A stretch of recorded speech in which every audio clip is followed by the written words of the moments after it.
power, intelligence, tenacity. These are the 3 things needed to survive the Pit. The new roguelite ROM hack sweeping the nation. Children yearn for more Pit content. Or rather, predominantly males aged 25 to 34 yearn for more Pit content. Our goal is to make it through 100 floors of a randomized dungeon filled with progressively stronger trainers featuring Pokemon from all 9 generations. Or at the very least, reach the hard mode world record of floor 84. Just a small stone's throw from my personal and former world record of floor 34. Hubris, I hardly know ya. The Pit Begins with a mysterious briefcase containing 9 randomized Pokemon, from which I'm to choose 3 for my journey. And with an average base stat total of 318, my choices seem unideal if I'm being generous, complete poopy crap if I'm not. From the very first floor, enemy teams can feature any 3 Pokemon leveled up to the corresponding floor number, so the idea of potentially fighting the likes of fully evolved Pokemon,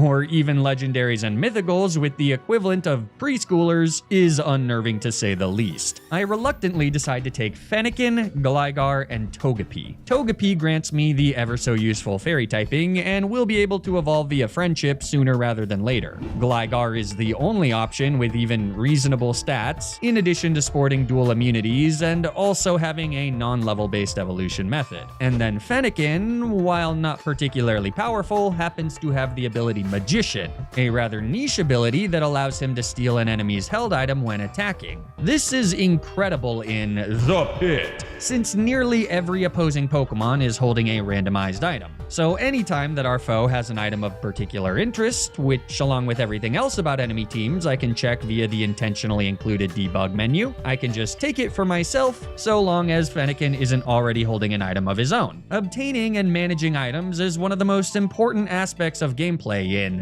The Pit, second only to HP management, which is where my team's lack of raw power really starts to hurt. Gligar's only attacking move is Stabless Poison Sting, so it's very difficult to take one-shots even when our enemies are fairly weak, and as a result, the damage builds up quickly. By the time we've defeated the sole trainer on floor 3, Gligar is dead and Fennekin is down to just 5 HP. Now I've already managed to build up a solid cache of healing items, which I can use to bring Fennekin back to full HP, but I'm still quite limited on revival items, and since there's only 1 trainer on floor 4 before we get the rest stop on floor 5, I decide to let Gligar rest, hoping that our fluffy-eared fox can handle whatever tamer Ian has in store for us. It looks promising as he sends out a Bulbasaur, who we steal a Quick Claw from, before getting the kill at the expense of just 1 hit point. But then Ian sends out a Wailord.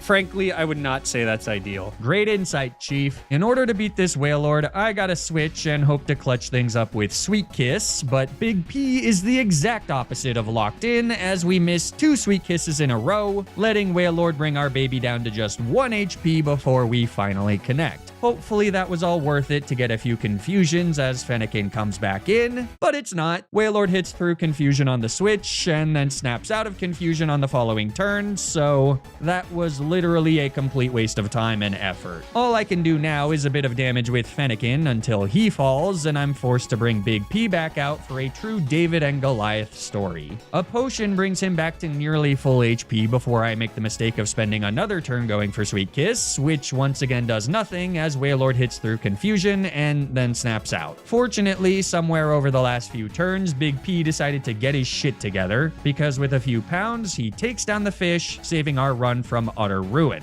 Of course, there's still one last Pokemon, though thankfully it is just a Capsakid. Still, I decide that the best play is to use my 1 revive to heal Fennekin, who's then free to take the KO with Embers, winning the last battle before the floor 5 rest stop. But using a resource as valuable as a revive this early in the game is rough, and if things keep going like this, I'll be looking at attempt 3 before I know it. Now that I have access to the Mart Lady though, I can sell a few of my more useless items and purchase the TM for Aerial Ace, giving Gligar a significantly better attacking option, which should make the next stretch of trainers much easier. Except for the very first trainer, who has a Rhyperior and a water type to hit Fennekin and Gligar for super effective damage. The only reason that we don't don't fully wipe here is because Rhyperior uses Bulldoze to deal damage to her teammates, and she's holding a Sticky Barb to do damage to herself. Big P also does finally clutch up with a Sweet Kiss that actually causes the beast to hit himself in confusion, though it did cost our teammate his life. Gaining XP in these early levels is critical, so I once again begrudgingly burn a revive here. This last little stretch has been pretty rough, but thankfully we're granted some respite on the next few floors. The enemy Pokemon are generally all pretty weak, and Gligar matches well into those that aren't. Big P has also learned Life Dew, which helps us maintain HP without wasting precious resources. On floor 8, we luck out by encountering an overworld Munchlax who gives me a Leftovers, which, for reasons that should be obvious, is an incredible item in The Pit. So even with a few rough matchups at the end of this split, I'm feeling pretty optimistic entering the floor 10 rest stop. We've now collected enough high value items to sell a bunch of them and purchase a Razor Fang, which can evolve Gligar into one of the best Pokemon in the game,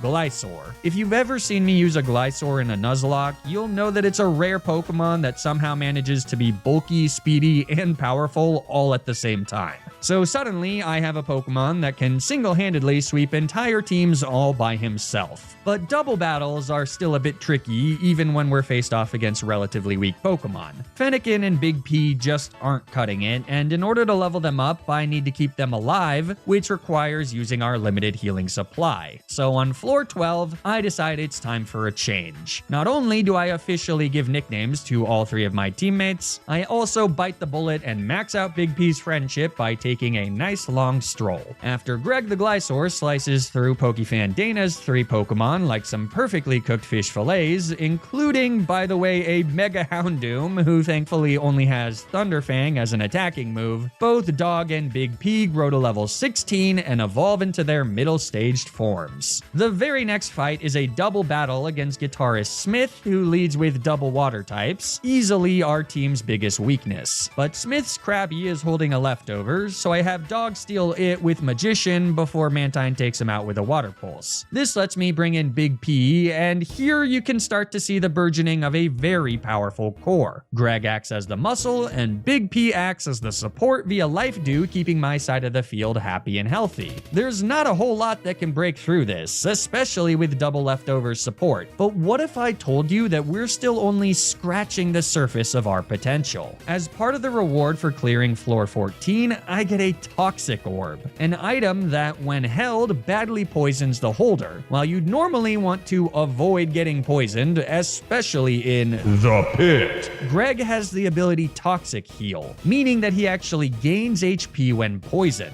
So my bulky, speedy powerhouse of a Pokemon now has a way to continuously heal himself for free, while also being immune to all other status conditions. But our team buffs don't end there, because on the floor 15 rest stop, I can purchase a shiny stone to fully evolve Big P into Togekiss. Then by talking to the move relearner, I teach both Greg and Big P 2 moves apiece. Greg learns Poison Jab and Thunderfang, whereas Big P learns Aura Sphere and Wish. Boy, what I wouldn't do to have a wish right about now. Me too. What would you wish for, Garchomp FJ? Well, as you know, I've been feeling pretty lonely lately, so I guess if I had just one wish, I'd wish for us to become better friends. To be able to have one truly meaningful conversation instead of just some cheap segue into a sponsorship segment. It's silly, I know, but it would mean a lot. Anyways, what would you wish for, Flygon? Well, now I don't want to say.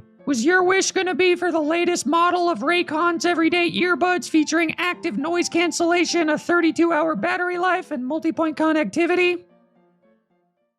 Raycon's everyday earbuds are my go-to earbuds for premium audio quality on the go. Now that the weather's getting warmer, I've been running a lot more, and my everyday earbuds are perfect for listening to podcasts or getting pumped to some music, all while blocking out distracting background noise. Their ergonomic design means they fit comfortably in my ears, their quick charge function means that just 10 minutes of charging yields 90 minutes of battery, and starting at just half the price of other premium audio brands, you don't need to break the bank bank to get them. I like the darker colored carbon black and forest green earbuds, but with a variety of colors and protective case covers featuring wireless charging capabilities, you can find the perfect pair to match your personal style. So if you want to get a pair of everyday earbuds for yourself, or maybe as a gift for someone special, I actually meant Poppy. You can go to buyraycon.com/Flygon to get 20% off the best-selling everyday earbuds. Thanks so much to Raycon for sponsoring this video. Now, let's get back to the challenge.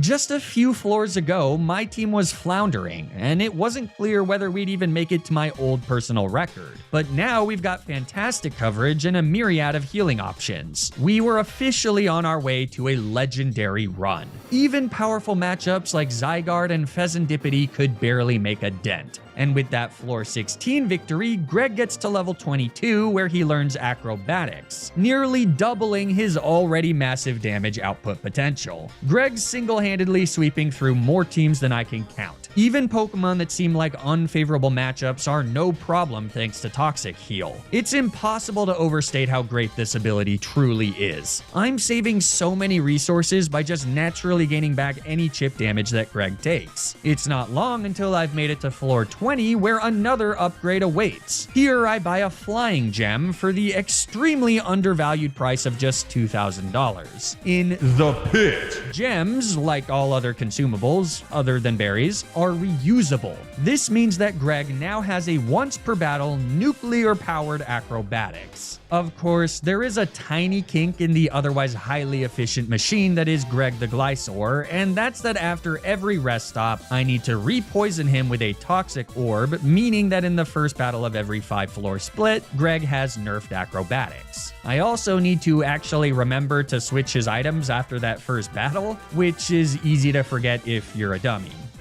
Which I am. Nevertheless, there's very little that threatens my team in this next split, though that doesn't stop our enemies from trying. Deoxys and Enamorus are two of the trickier ones, but anytime Greg gets too low, I can always just switch to Big P, set up a wish, and then swap right back to get some free recovery. The main issue I'm facing is ensuring that all my Pokemon stay at a reasonable level. On hard mode, XP is reduced, so it's very easy to quickly get under-leveled, especially if one Pokemon is doing most of the battles. So anytime I can, I make sure to bring in Dog to keep him up to date. On the 25th floor, we face off against the run's first pit boss. These trainers all have a hard-coded ace with a unique moveset, along with a guaranteed fully evolved team. And since my Pokemon are generously healed before the fight, Greg does not have his Toxic Heal ability at the start of the battle, meaning that I need to choose between Toxic Orb healing or powerful acrobatics. Our opponent is Valerie. You know, Valerie, everyone's favorite and most memorable gym leader from Kalos.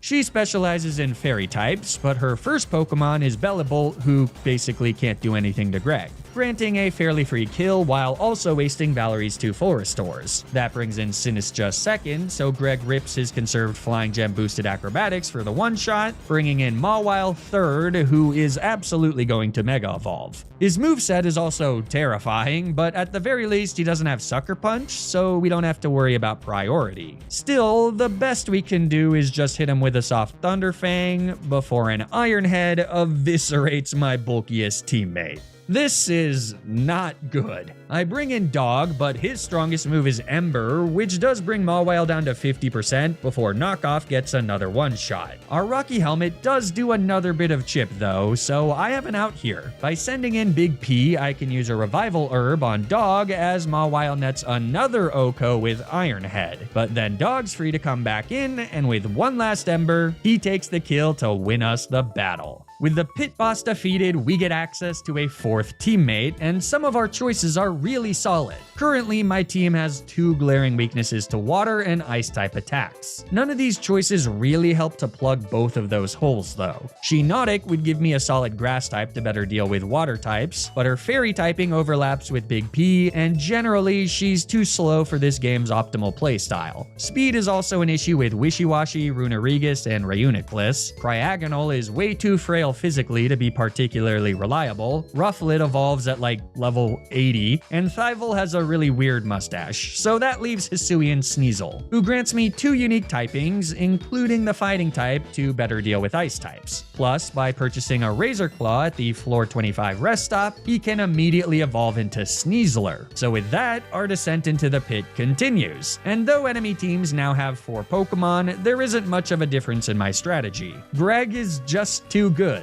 Naganadel, Gregged. Crocodile, Gregged. Reshiram and Mega Steelix, Gregged with an assist from Big P. On the floor 30 rest stop, I purchased the Burning Jealousy TM for Dog and a Poison Gem for S Money, but then it's back to the grind. As we blow through trainer after trainer, it becomes clear to me that this team may very well have what it takes to go all the way. Mistakes are minimal, and when a teammate does go down, I've got plenty of items to deal with it, especially thanks to Big P's Wish and Life Dew support. It's not long till I've made it to floor 34, tying my record from attempt 1. The sole trainer on this floor, Crush Girl Delia, has 3 water types, which do remain some of the biggest problems for my team, but the double up of gem boosted Dire Claw and Acrobatics kills Tentacruel and Blastoise before they can get off an attack, so the battle is an easy victory, meaning that I have a brand new personal record as I enter the rest stop on floor 35. Now, the world record of floor 84 is still a ways away, but I was determined to get there by any means necessary. I decide to teach Greg the expensive TM for Earthquake,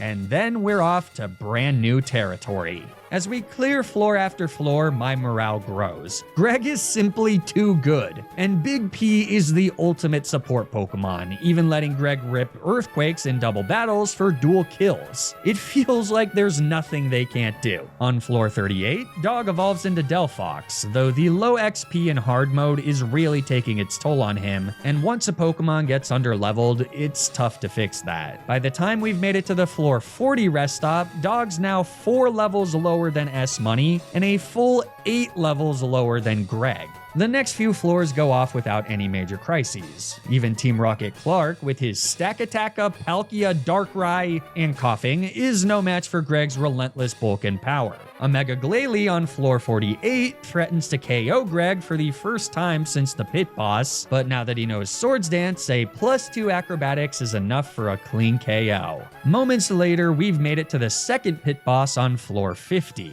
Our foe is Watson the Electric type specialist, who surprisingly does lead with an electric type. Switching to Greg on a Thunder Punch, he's free to take the quick KO with Earthquake.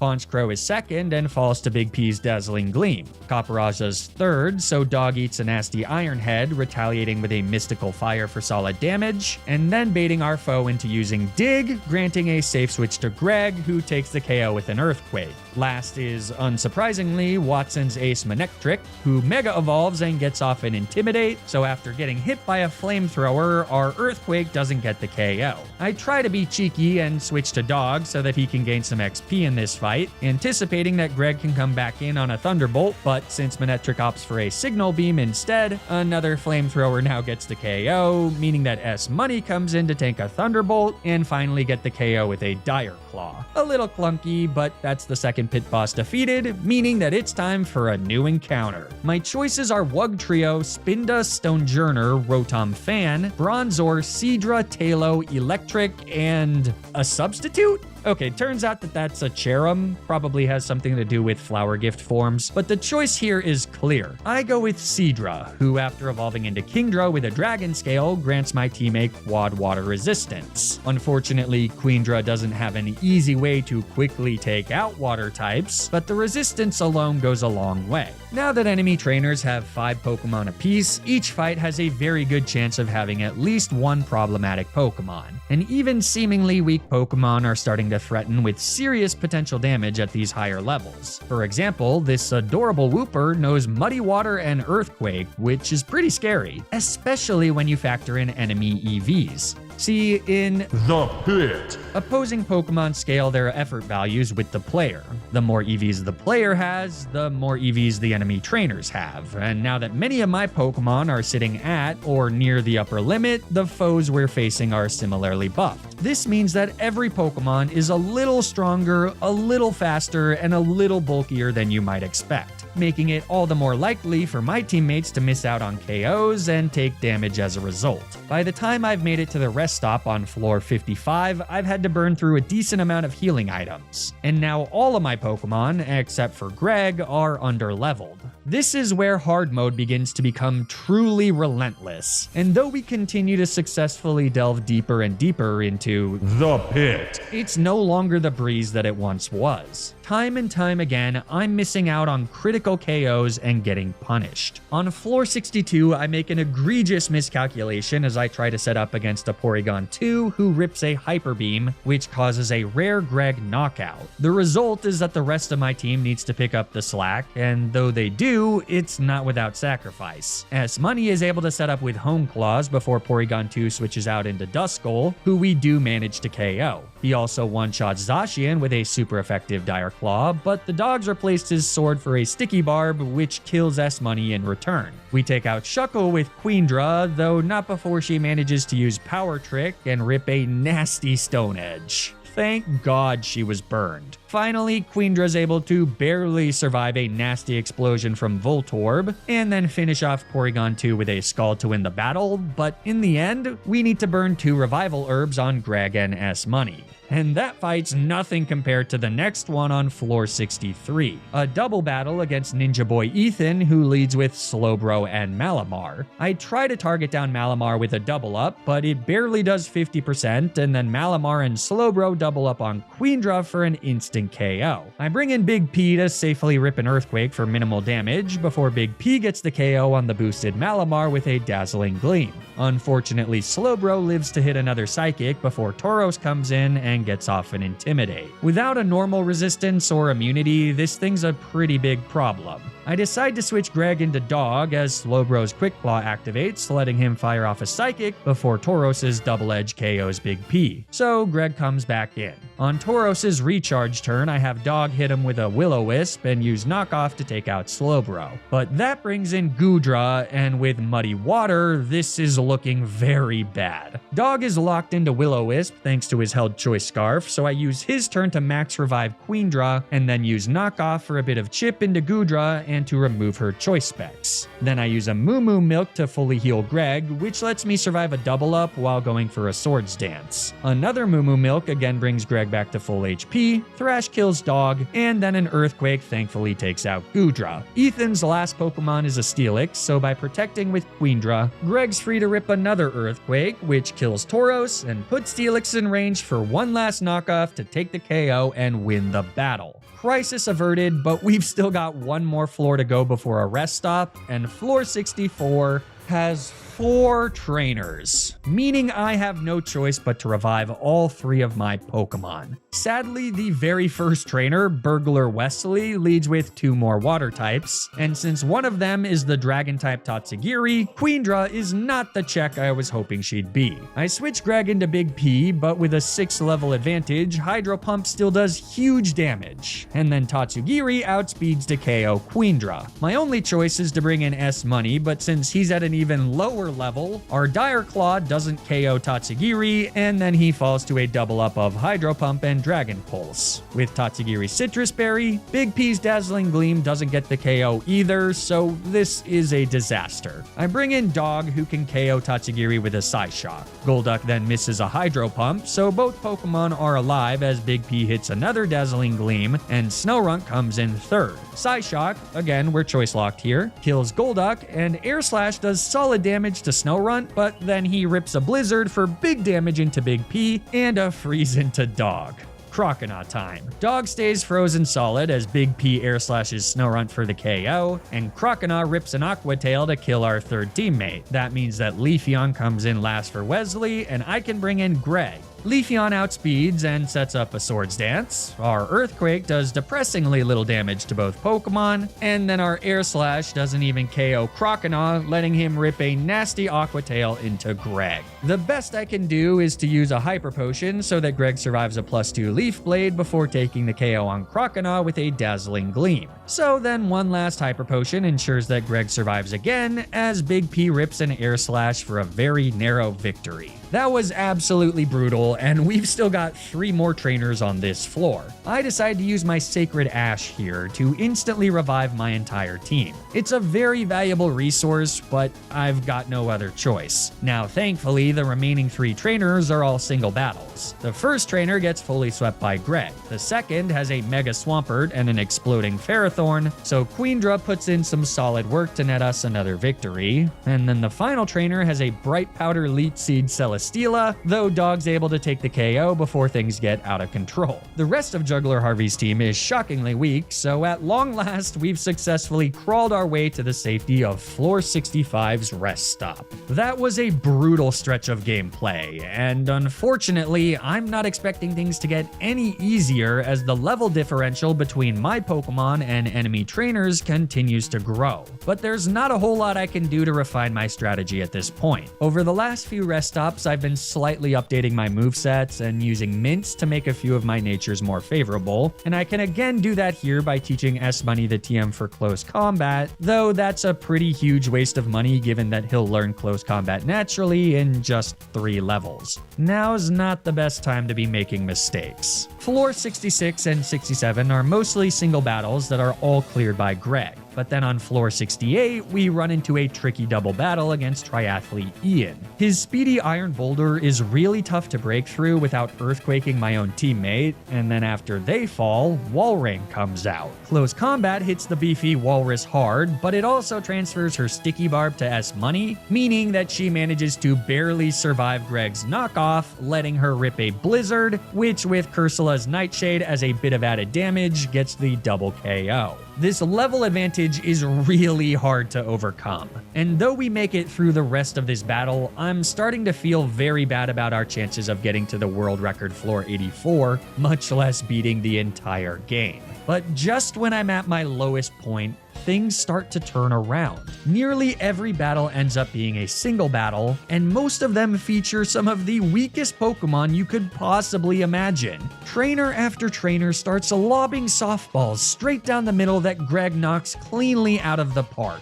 I feel momentum rebuilding. We fly past the floor 70 rest stop, and though our level disadvantage isn't necessarily improving, the rest of my team is holding their own and keeping up without burning through countless healing items. By the time we get to floor 75, where the 3rd pit boss awaits, we haven't used a revive since floor 69.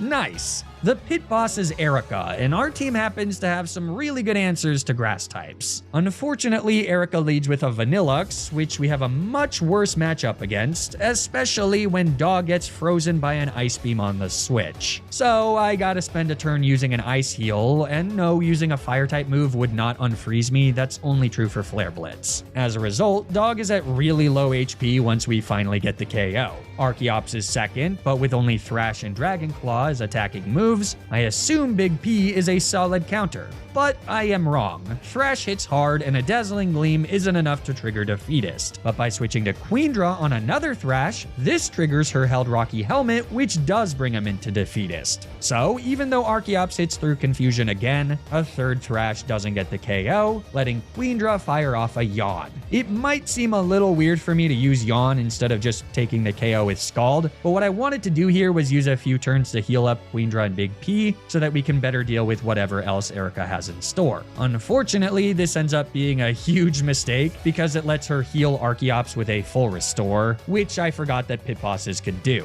The next few turns are kind of a disaster, and watching it back, I'm not really sure what I'm doing, but the end result is that Queendra and Big P both fall before Greg ultimately takes the KO. Now, he did also manage to get off a Swords Dance, so from here, Greg can score one-shots onto Great Tusk, Poltegeist, and Erica's Ace Vileplume, resulting in a rather clunky victory. But if it works, and with Erica defeated, I can get my final teammate. My options are Metapod, Meryl, Blaziken, Hitmonchan, Paldean Tauros, both forms of Zorua, Beheeyem, and Yamask. I decide to take the Hisuian Zorua, which will grant my team immunities to normal, fighting, and ghost-type moves. Zorua's frailty is a significant concern, but his speed and power, once he evolves at least, will be much appreciated, especially since he's already at level 75. Of course, this means that now every single trainer will have a full team of 6, meaning that there's even more chances of running into problematic Pokemon than ever before. At first though, things seem fine.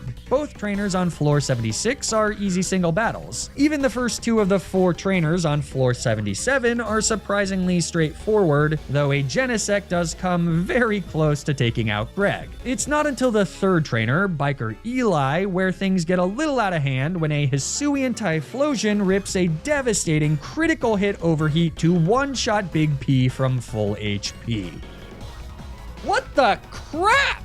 In the short run, this is fine, since another Earthquake kills Typhlosion and also one-shots Heatran, and then the rest of Eli's team is pretty weak. But I'm starting to run very low on ways to revive my Pokemon. I use a rare candy to bring Big P back to life, so now all I have left is a single max revive. The final remaining trainer on floor 77 is another easy single battle. There's just one trainer on floor 78, and I was hoping that she'd be another clean Swords Dance sweep for Greg, but she sends out a sturdy Sock with Counter as her penultimate Pokemon, so I gotta switch out. Since Sock only knows fighting type moves though, it's super safe for Big P to set up some wishes and heal up my entire team. That just leaves the Dunsparce, so I bring in S-Money, thinking he can take the KO with a close combat, but he can't, and a Double Edge gets the kill in return. I decide to conserve my Soul Max Revive and take on the single trainer on floor 79 without S-Money, which ends up being the right call. Despite being a double battle, Triathlete Paul is no problem for Greg and his entourage. So with that, we've made it to the rest stop on floor 80. The final break before we reach the world record on floor 84. I decide to give Greg an Adamant Mint, fixing his slightly suboptimal lonely nature, and then we're off. Floor 81 has 3 trainers. Fisherman Owen is an easy single battle, but Breeder Marcel's Quiver Dancing Masquerain proves to be a major threat, and try as I might to avoid it, Dog does go down before the battle is over. So with my final max revive, I bring him back to the land of the living and hope that my next item pull comes with at least one more revive. First is Salon Maiden Fiona, and despite an Azelf and a Spectrier, we make it through without any major problems. And with a bit of luck, I do indeed manage to score another max revive from the floor's 3 rewards. So on to floor 82. Just 2 trainers, the first being Cue-Ball Tate. Rhyperior and Houndoom are scary, especially because Houndoom speed ties with Greg. Earthquake's not killing Rhyperior, so I gotta get Big P out of there, but any of my other Pokemon would of course be nailed by my own Earthquake. So my best play then is to go for a flinch with Air Slash, but it doesn't work and Big P falls to a Rock Wrecker. Delphox is next and outspeeds to hit Queendra with a nasty Psychic, but since it doesn't kill, we can use a double up of Knockoff and Scald to get the KO as Rhyperior is forced to recharge for a turn. Tate then sends out a Rattata, so we protect and take the double KO with another Earthquake. That leaves Barboach and Geodude, so Acrobatics on the fish, and Scald on the rock wins us the battle, but once again, we've got to use our final revive to bring back Big P. Cool Trainer Amber is a single battle, and after setting up a Swords Dance against Simisear, Greg sweeps through her entire team. Just kidding, her second Pokemon is an Avalugg, so I have to switch to Dog, who dodges an Icicle Crash. Unfortunately, with a 9-level disadvantage, our Flamethrower misses out on the KO, meaning Avalugg nails my Bipedal Fox with a nasty Double Edge before going down. Alolan Rattata lets Greg come back in, and then from there we can set up Swords Dances against Trumbeak and take the remaining kills. So we've made it to floor 83, just 1 floor away from matching the world record attempt. But if I want to get it, I'll need to beat 4 trainers. Brutal. The first one is Triathlete Brooke, and she leads with Meteor and Lapra, a pretty rough combination to face off against. I switch Greg into S-Money as Queendra goes for minuscule damage with Dragon Pulse before Lapra rips a Hydro Pump into S-Money and Meteor goes for a Shell Smash. That's really bad, because now they outspeed S-Money and can take the KO with a Double Edge before we can get off a close combat into Lapra. I bring in Joaquim, disguised as dog. By the way, now's as good a time as ever to tell you that the AI is not tricked by our illusions. Anyways, Power Gem hits into Joaquim, our Bitter Malice brings LaPra into the yellow, Queendra's Scald misses out on the kill against Meteor, and another Hydro Pump from LaPra kills my second teammate. Meteor transforms into their core form, so they're now even stronger than they were before. I bring in Greg, but he doesn't survive a Power Gem, and even though Queendra finally takes the KO on Meteor, at this point it's too little too late. I send out Big P and Brooke brings in Horsey. I protect with Queendra, but Big P misses a 95% accurate air slash, letting LaPra set up a rain dance. She then falls to the double up from Big P and Queendra, but not before Horsey rips a Dragon Pulse into Queendra to bring her into the yellow. Dracozolt comes in next, and sadly, they're the last Pokemon we'll ever see. I use Big P's turn to heal Queendra, but a Dragon Pulse isn't enough to KO Dracozolt, so a double up brings me down to just Big P and Dog. Even after a full restore, a Hydro Pump kills Dog from full HP, and then a Bolt Beat kills Big P. Just like that, the run is over, a single floor away from the world record. In the end, I'm so proud of this team. We came from extremely humble beginnings and did everything we could. There were crazy moments of luck, both good and bad. Challenges like this are all about the journey, not the destination, and though it stings to come so close to that world record, to get this far on just the second attempt is something I can proudly hang my hat on. I learned a lot, especially about how important XP management is, and I think I could have played a bit more aggressively in the middle of the run to ensure that I had slightly higher levels going into the final floors of the playthrough. So with that knowledge, maybe attempt 3 will be the winning run. Let me know if you want to see more The Pit content, and until then, if you enjoyed the video, be sure to leave a like and subscribe to the channel. Or don't, I don't know. Either way, thanks for watching, and remember to always, always, always play around the critical hit.